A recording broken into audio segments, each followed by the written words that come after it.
In the last session, we have seen how to represent forward differences in different ways. We have represented forward differences in terms of leading differences of different orders in terms of other leading differences, and so on. Today, we will study about the properties of the operator delta. Delta is the forward difference operator, and it has certain properties. The first property is that if C is a constant, then forward difference of C equal to 0. This is the first property. Let's prove that. Let's assume that let f of x equal to C.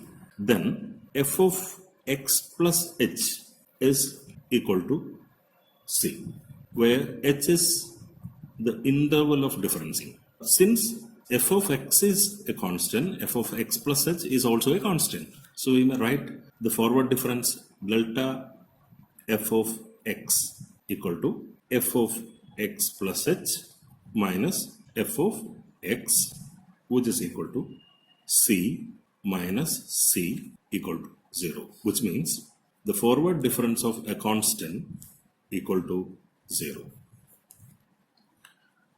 The second property is that delta is distributive, or in other words, we will write delta f of x plus or minus g of x could be written as delta f of x plus or minus delta g of x. That is, delta is distributive. The proof goes like this. Let's consider delta f of x plus g of x at first. This is given by f of x plus h plus g of x plus h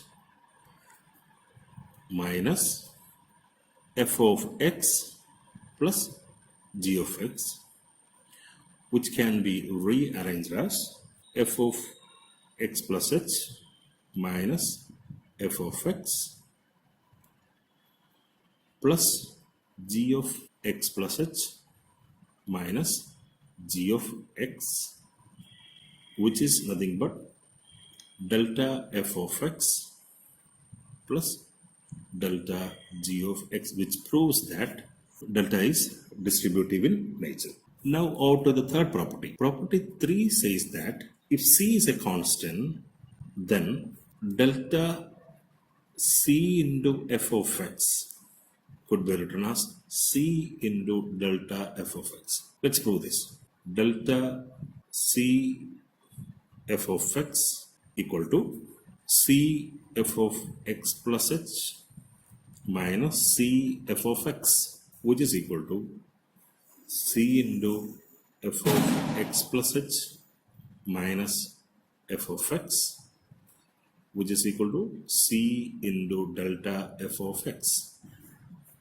This is the third property. Now let's discuss the fourth property. Delta f1x plus f2x plus etc. fnx equal to delta f1x plus delta f2x plus etc. plus delta fnx. This is the distributive property itself.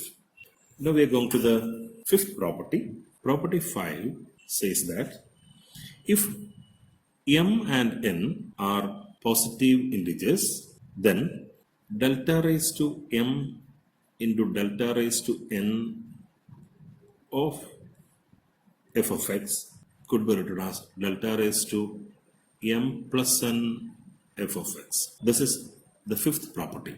Property 6. The sixth property is that delta f of x by g of x equal to g of x delta f of x minus f of x delta g of x divided by g of x into g of x plus h, where h is the interval of difference. We have one more property for the forward difference operator. which runs like this: delta f of x into g of x equal to f of x plus h into delta g of x plus g of x into delta f of x. We can prove this. So we have the LHS as delta f of x into g of x,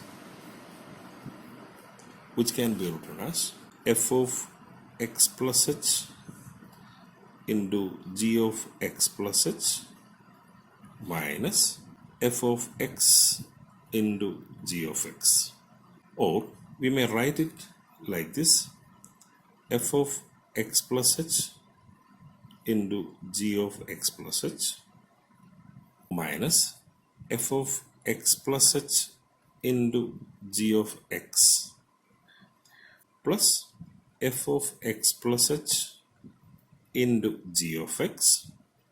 So we are adding this f of x plus h into g of x term and subtracting it, minus the last term f of x into g of x. Now from the first two terms, f into x plus h is common, so we take it out: f of x plus h into g of x plus h minus g of x. Now considering the third and the fourth term, we have g of x as common plus g of x into f of x plus h minus f of x. The first term here is f of x plus h into delta g of x, and the second term becomes g of x into delta f of x, which is the proof for the seventh property.